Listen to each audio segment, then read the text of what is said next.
Good morning, good afternoon, and good evening.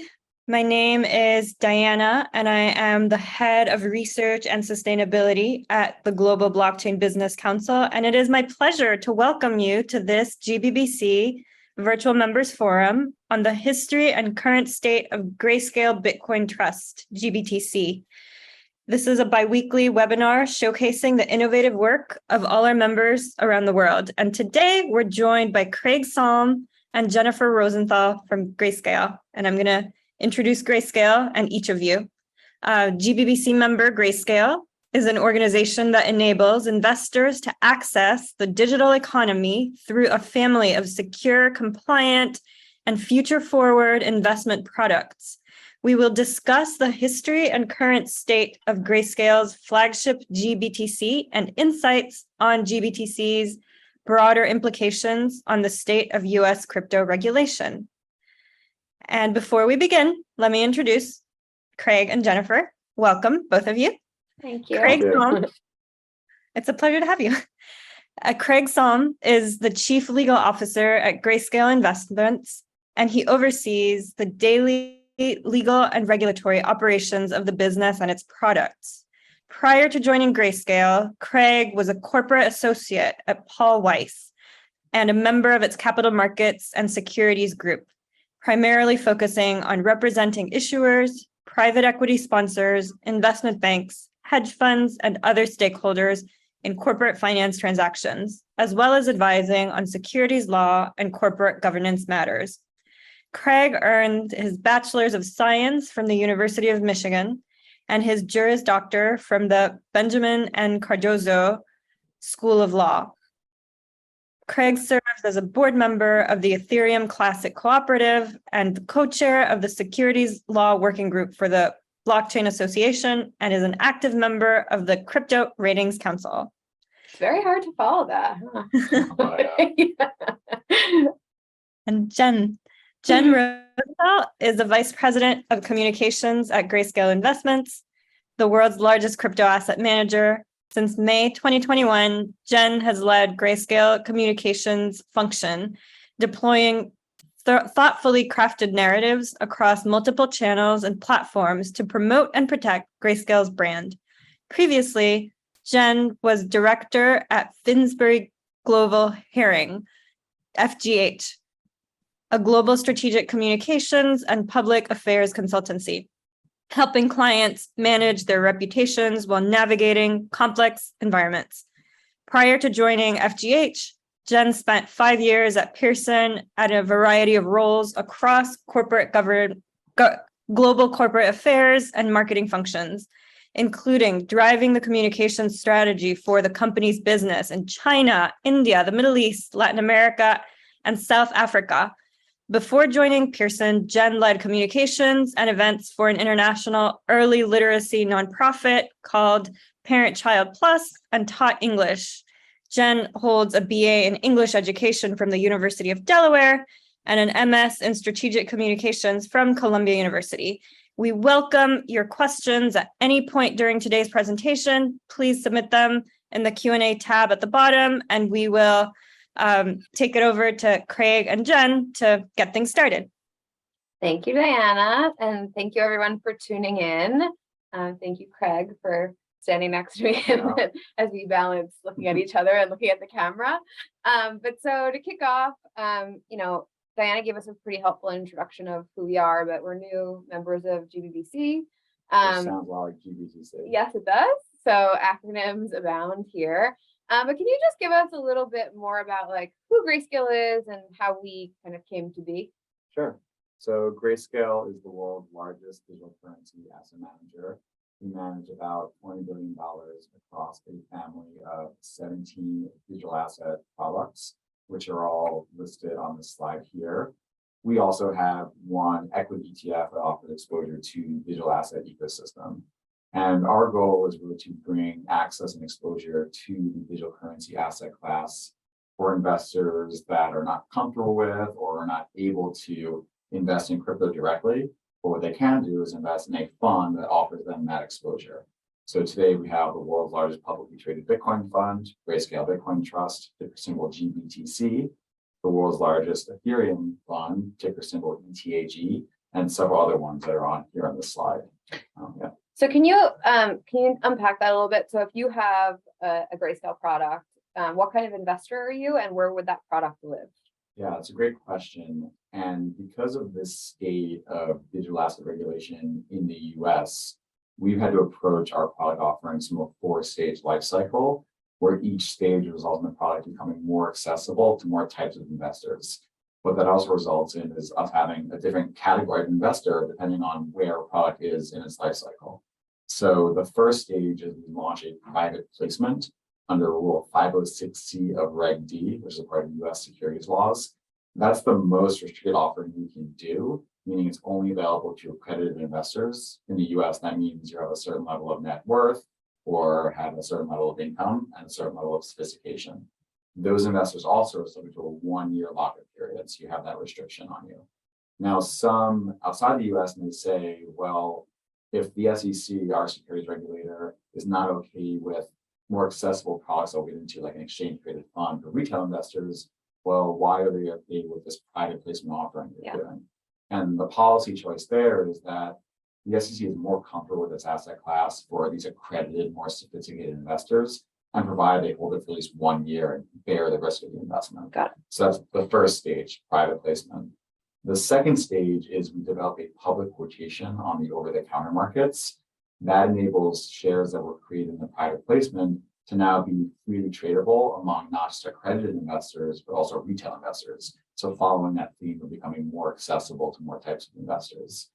The important thing about that public market stage is because it's not an ETF, it doesn't necessarily track the price of the net asset value of the coins in the fund, and it can trade at both premiums and discounts, kind of like a closed-end fund. So to be very specific there, so if you have a product that holds Bitcoin, that product holds Bitcoin, right? So the only thing that it has in that product structure is Bitcoin, but it might not always track the price of Bitcoin because of the product structure. Right. It's dictated by market forces, which results in people either paying a premium for it or sometimes a discount as well. Okay. And that product then lives in your brokerage account, your retirement account? Yeah. So once a product becomes publicly available on the over-the-counter markets, it can be accessed through the most popular brokerage platforms, Schwab, Fidelity, E-Trade, Robinhood now is a couple of our products there as well. So it looks and feels just like any other publicly traded security or stock, but importantly, it's not an ETF yet. That's actually the 4th stage that we see for our products. Okay, sorry for interrupting you. So first is private placement, Private placement, second number is public one. quotation. Public quotation number 2. Okay.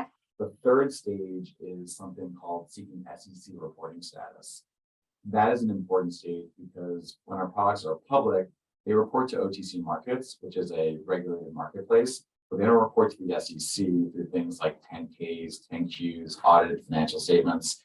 These are features of other common publicly traded securities and things that matter to investors because they want to see more transparency and more regulation for our products. So that 3rd stage, seeking SEC reporting, really heightens the level of transparency for investors. It also reduces that original 1-year holding period I mentioned in the private placement from 1 year to 6 months. So again, it's becoming more accessible to more types of investors. And then that 4th and final stage is conversion into an ETF, which is really the holy grail and the most accessible way to gain access to any asset class, whether it's stocks, bonds, commodities, and eventually cryptocurrencies. Helpful. And if anyone has questions, I encourage you to pop them in the chat and we're happy to kind of clarify anything towards the end here. But just to kind of recap, this slide kind of covers some of our product features.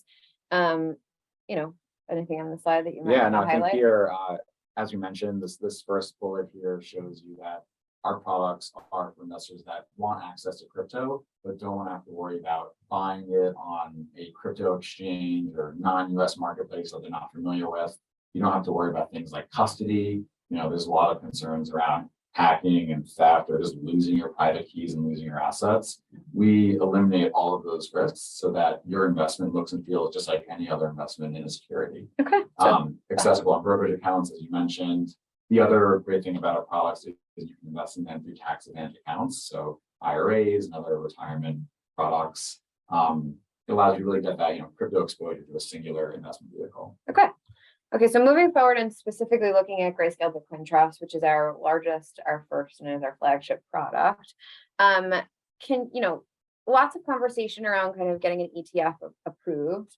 You kind of walk through this product life cycle around private placement, public quotation, SEC reporting. So can you take us through the latest journey about why we were looking to become an ETF and what that process looked like? Yeah, so becoming an ETF is really, as I mentioned, the holy grail for GBTC and all of our other digital asset products. It would result in our products being able to better attract the NAV of their assets. It also results in the products trading on a national securities exchange. In our case, it would be NYSE Arca. And a lot of investors, whether it's endowments, pensions, sovereign wealth funds, retirees, they really want that ETF wrapper because it has proven to be the most accessible, most secure, most regulated way to invest in an asset class. And so that's the goal for all of our products. In the case of a Bitcoin ETF, which will definitely be the first crypto ETF we'll have in the US, that's the process that started back in 2013. Even most people don't know that. That was when the first application was made. Bitcoin was very different back then. It did not trade on as many regulated exchanges. Custody was still an issue. There weren't as many robust marketplaces or intermediaries that were dealing in the asset class.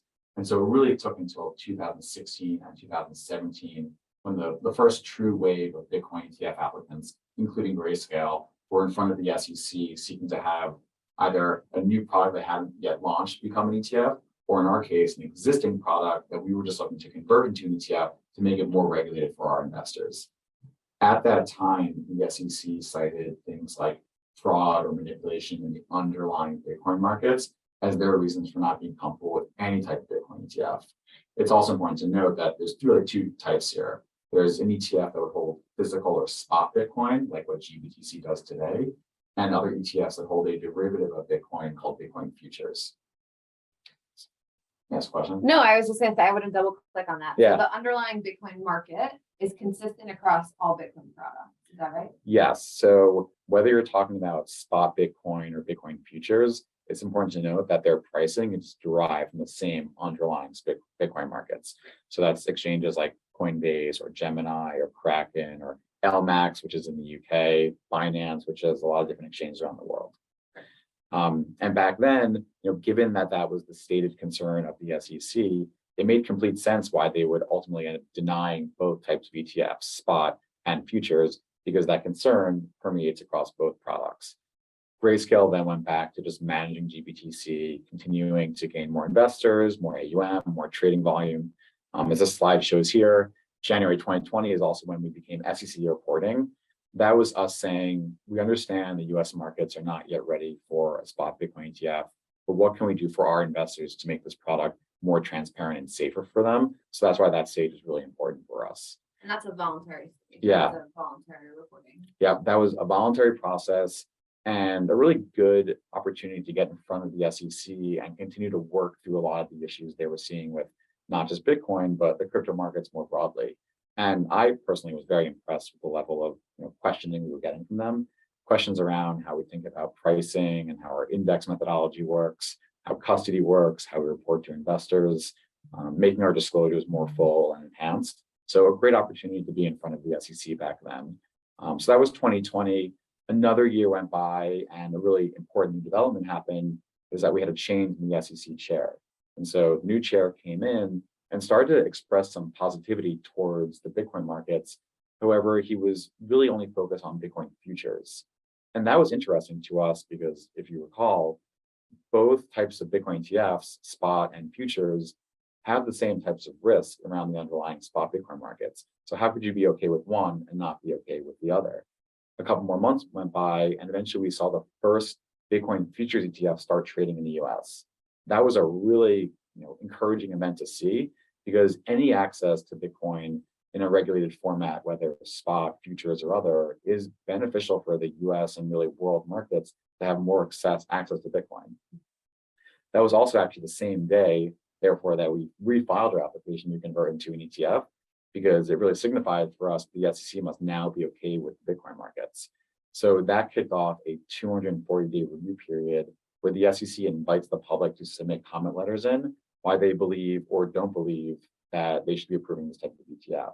So Do you want to get into the so campaign? Let's slow down there to double click. So in order for our product to become an ETF, we have to apply through this bureaucratic process, Yeah. right? It's called a 19B. Yeah, there's a form called Form 19B4, which you can think of as the application in front of the SEC for them to approve a spot Bitcoin ETF. So that application is 240 days. Yeah. And throughout the 240 days, there's an open comment letter period where anyone can voice their perspective on should this thing be approved to convert, should it not be approved to convert. Can you take us through the efforts that Grayscale deployed very quickly in the 240 days to help, the regulators understand our arguments and explain kind of what we were saying from an argument perspective? Yeah, so knowing the importance of this process, but the fact that it might not have been well known to the average investor, we launched a national campaign, creating a website, grayscale.com, that explains the whole process and made it really easy for investors to voice their thoughts and opinions on this application. What that resulted in was a record-breaking 11.5 thousand letters that went into the SEC. Just goes to show how important this issue in the US was to our investors. Through that process, we started to see a couple of different themes emerge. One was around investor protection. So we have investors, back then there was about 850,000 investors, I believe, expressing a view that the SEC is protecting them, the investor, by approving this ETF application because it will allow their investment to better attract NAV. At that time, still today, GBTC has been trading at a discount, and given it's about a $20 billion fund, if it's a $30 billion discount, we're talking about, or 30% discount, we're talking about $7 billion of actual value being kept from investors. Yeah. So they're making a very straightforward point, which is how are you protecting the investor by keeping that real value from it? So that was one theme we saw. The second theme was around US competitiveness. So in the last couple of years, while the US has been repressing Bitcoin ETFs, the rest of the world has not been waiting. So in Canada, Australia, Germany, Brazil, these are marketplaces with robust securities laws. They all now have Bitcoin ETFs and have even moved beyond that to Ethereum and other crypto assets. So the US is falling behind. And what better way than to get back out there and bring more regulation and competitiveness to the US than by approving products like a Bitcoin ETF? Right, a Bitcoin spot ETF. Bitcoin spot ETF, yeah. And then the third point is the one that I've been touching on, which is if you're okay with futures, you must be okay with spot, just logically speaking, given that the underlying concerns around the spot markets and those permeate both types of products. So those are the themes we were seeing. The other important point here is this concept of being okay with futures but not spot started to raise a new legal argument that we expressed through our lawyers at Davis Polk, which is that the SEC was potentially violating something called the Administrative Procedure Act, which, for those who aren't familiar with it, the APA is really the regulation that governs how regulators govern. It says that they can't be things like arbitrary in their decision-making. They can't be discriminating against issuers. And we really believe that by approving futures and not spot, that's exactly what the SEC is doing. So we thought that was a compelling argument. Davis Polk submitted it through this comment letter process. And then we were just waiting out the whole 240-day review period. As we got towards probably February, we started to think, well, we want to be ready for all possible outcomes. We think we should be approved, but if we're denied, then we potentially would challenge the SEC's decision through a lawsuit. And we want to make sure that we get the best legal power behind the firm to show our investors in the market that we were doing everything possible. And so we also ended up engaging Don Verrilli, who's a former Solicitor General under the Obama administration, be our senior legal strategist and make sure we're really thinking about this argument in the right way. So that was really a good engagement with him. Unfortunately, as you see on this last circle in the slide. But before you get there, yeah. I really do want to emphasize the fact that we prepared for all scenarios, right? So we had absolutely hired a senior legal strategist and we were preparing communications materials for that scenario. In the same token, we had also secured some really amazing partners from an AP perspective and made sure that Grayscale was operationally ready to convert. Right. Yeah. So it was both tracks. We were ready from a legal perspective. We were ready from an operational perspective, engaging with BNY Mellon, who's our administrator, all of the authorized participants that would need to support the product and engage in that arbitrage mechanism that allows the shares to trade at NAV and not premiums or discounts. Coinbase Custody is our custodian. They're a qualified custodian and regulated. GBTC today, also, it's important to note, if you compare it to other ETFs on an AUM and trading volume basis, it's in the top 10 with ETFs like Spider Gold Trust or iShares Gold Trust. So it has all these features. It has the investors. Who are we really protecting, and why is it becoming so difficult to convert this thing into an ETF? Right. So we're waiting on the regulatory approval. Yeah, and then the other thing we should talk about is the campaign we launched through train stations in New York to Washington D.C. to just show the world that we were really focused on this and very convicted over it. So fast forward, it's here, so it's not like cliffhanger. SEC denied our application to convert.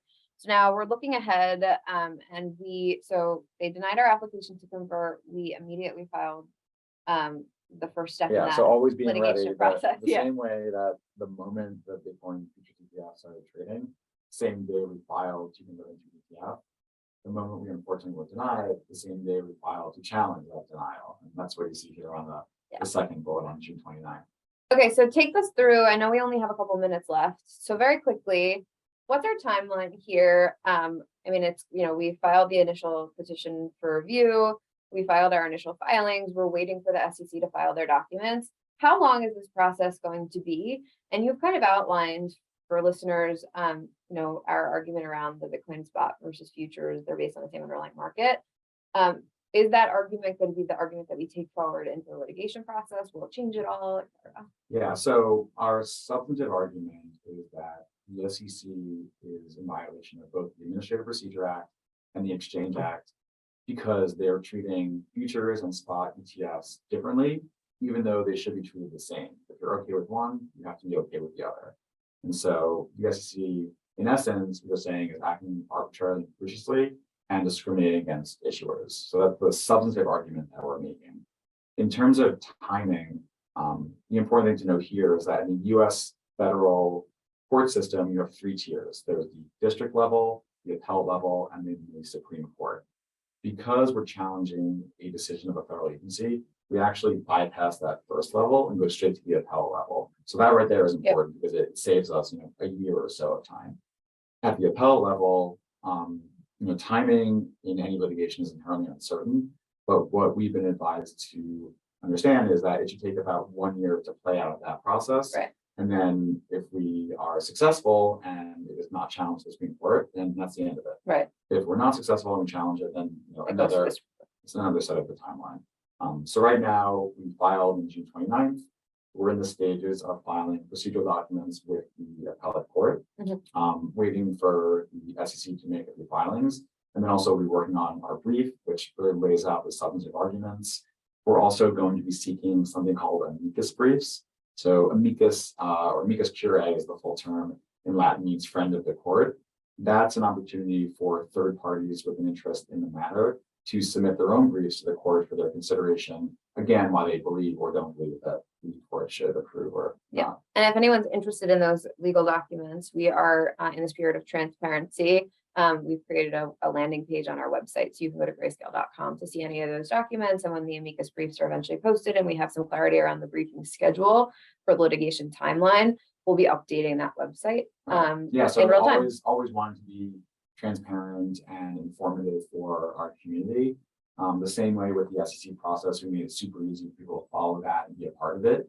With this litigation process, we pulled all the court documents and made them really accessible on our website so people can see what's going on and track it in real time. So throwing you a little curveball is our last question, and then I'll turn it back over to Diana. Why is this particular issue around the spot Bitcoin ETF? Why should it be of interest to a global audience? So Bitcoin and crypto is a global asset class, and it's important that we consider that when we're thinking about bringing more access in a safe and secure manner to investors. The US securities markets have proven to be the most robust and liquid and trusted in the world. And so it's really important as Bitcoin grows to become a global asset class that one of the most important markets is continuing to facilitate that in a safe manner. And as I mentioned, you have other countries around the world that are moving past us and exceeding us with these types of offerings. Yeah. So I think it's important that we keep pace, both in terms of US competitiveness, but then also in terms of the rest of the world being able to participate in Bitcoin and crypto. Love it. I'm going to pause there. Dan, I know you've gotten some audience questions. I see a few that are coming through the chat. Yes. Well, first of all, thank you so much, Jen and Craig, for joining us. This was very informative and I'm sure very relevant to all the audience. I'm going to be taking a few audience questions, which we already have, and really appreciate your insights. So the first one I'm going to say is, what are the common hesitancies or misconceptions that you hear from investors about crypto? So speaking as the chief legal officer, I would say the number one misunderstanding is that Bitcoin is not regulated. That simply is not a true statement. At least in the US, Bitcoin has been opined on by every federal agency that we have, dating all the way back into 2011, I believe. That was when FinCEN, which is our money service and money transmitter regulator, said that Bitcoin is a form of money, and therefore things like anti-money laundering regulations and so on apply to Bitcoin the same way it applies to cash and other assets that you have. Since then, we've had the SEC say that Bitcoin is not a security, the CFTC say Bitcoin is a commodity, the IRS say Bitcoin is property for purposes of capital gains and losses. Our banking regulator, which folks don't often hear about a lot, the Office of the Controller of the Currency, has said that banks can custody Bitcoin. So at least in the US, we've had a lot of forward movement on it around Bitcoin. With the rest of the world, most other countries benefit from not having many regulators like the ones I just mentioned, but one singular one that can take a cohesive view on it. And other parts of the world definitely have made very definitive statements around how Bitcoin is regulated and thought about from those regulators. All right.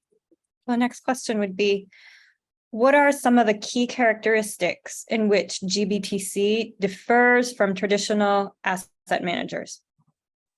So GBT, it's a good question. Here at Grayscale, we like to think of ourselves as an asset manager the way any other traditional finance asset manager is. It's just that instead of managing stocks, bonds, commodities, we're managing digital assets.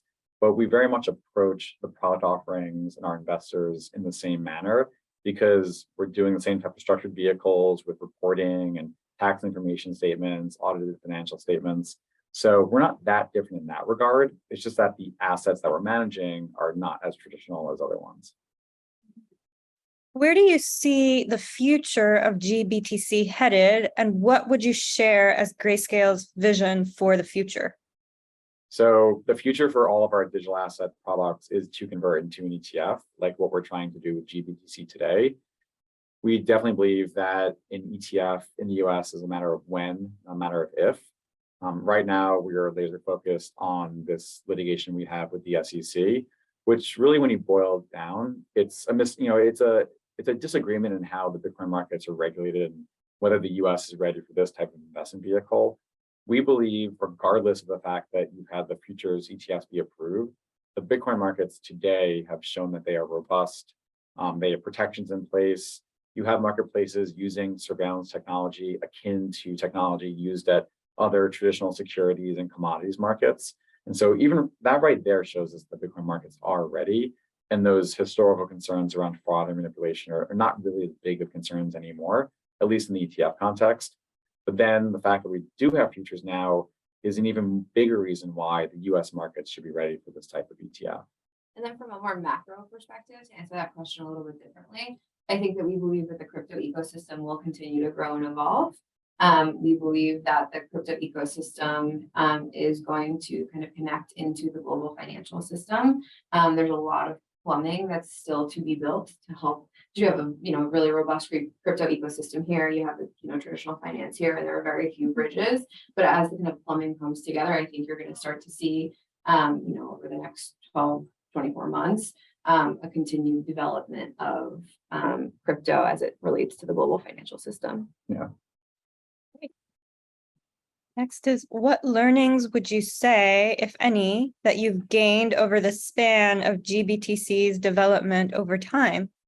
That's a good question. Yeah, and I think I go back to the 4-stage product lifecycle we have, where it's offered us an opportunity to engage with different types of investors. Starting off in 2013, we were just dealing with investors that were more comfortable with Bitcoin, These were investors that saw Bitcoin's promise as a form of digital gold at a very early stage. But then over the years, our investor base had become more retail focused because we obtained that public quotation. And then moving to the SEC reporting stage, we're seeing more regulated, more institutional investors realize the promise of this asset class.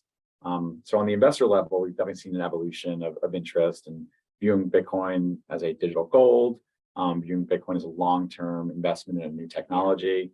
Some view Bitcoin as an inflation hedge. So evolution of investors, evolution of investment theses as well. And then also on the regulatory side, continuing to see the level of education and increased evolution from the SEC, FINRA, some other non-US regulators that we're dealing with. Their questions continue to be very advanced and more in-depth around Bitcoin, Ethereum, other sectors we haven't even spoken about, like smart contracts and decentralized finance, stable coins. The space is evolving very quickly, and it's not easy being a regulator and keeping up with that. But I've been impressed with the engagement that we've been seeing from them, and definitely encouraged by that. Just to double click on that a little bit, like I think what's been really exciting, I mean, I'm only at Grayscale a little over almost a year and a half now, but like the level of understanding around Bitcoin and the crypto ecosystem broadly has evolved so much in that time, right? I mean, you used to go into a meeting with reporters and explain what Grayscale is, what Bitcoin is, what the like thing that you're talking about is.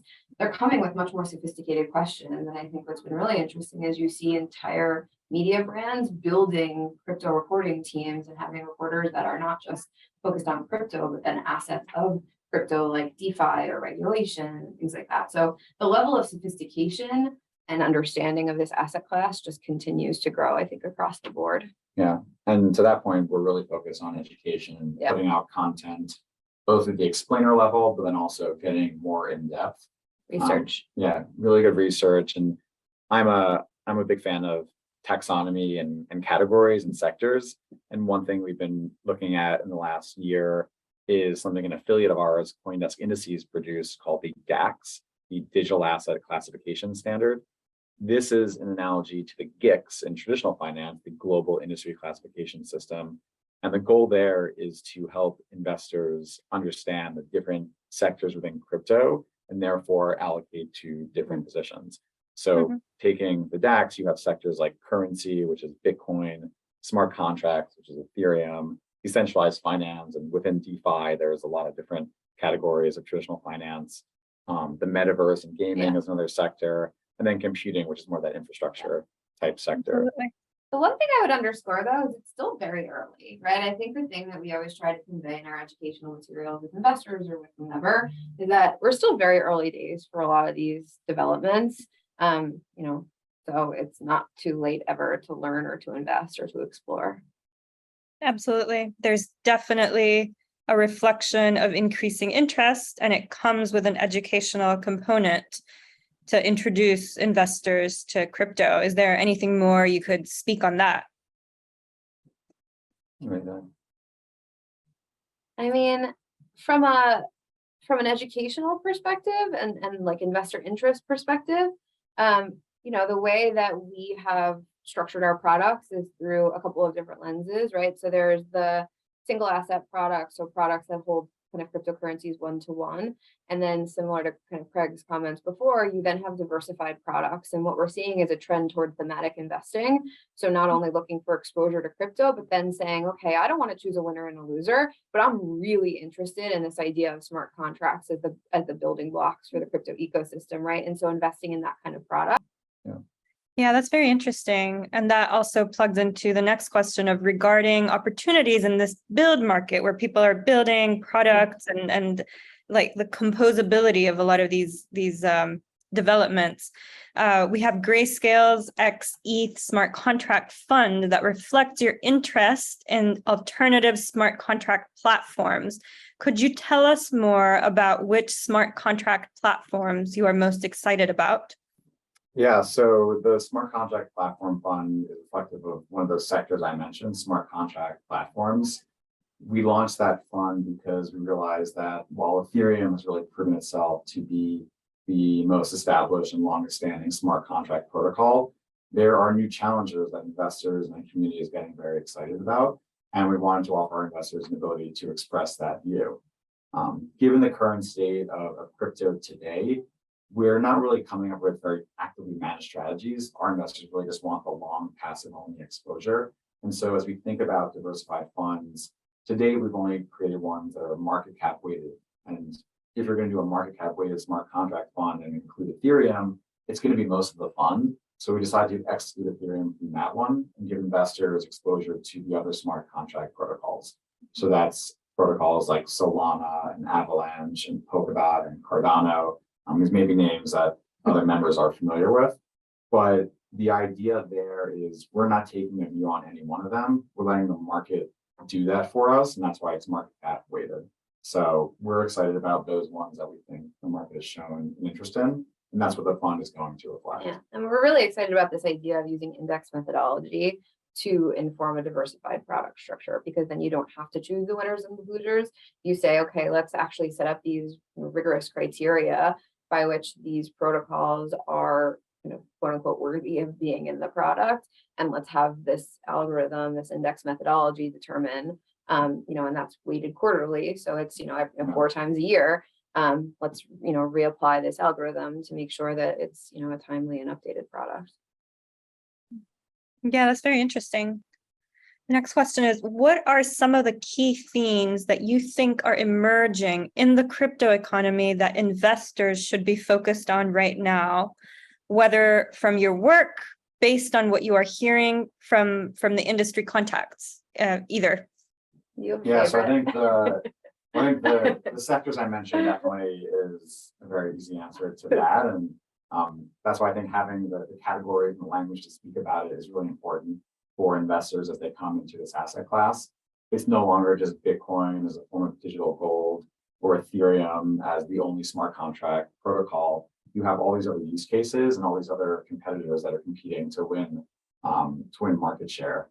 But then the other big theme, which we haven't mentioned, is around privacy. Craig loves this topic. Yeah, so a lot of people think that digital assets like Bitcoin and Ethereum are anonymous or pseudonymous. That couldn't be further from the truth. It's a feature that was required in the early days of digital assets to have their transaction ledgers, the blockchains, be public to make sure that the protocols were doing what they were intended to do and there was no nefarious activity. But as these things become more used, we're starting to realize that having privacy over your financial transactions actually is important and something that's really valid. Just because you want to keep something private doesn't mean you're doing anything wrong. In other digital use cases, whether it's emailing or texting or going to a website or using social media, there's reasons why you want to keep your communications private. The same thing applies to financial transactions. So we have products or protocols like Zcash and Horizon that offer those privacy preserving features on top of assets like Bitcoin and Ethereum.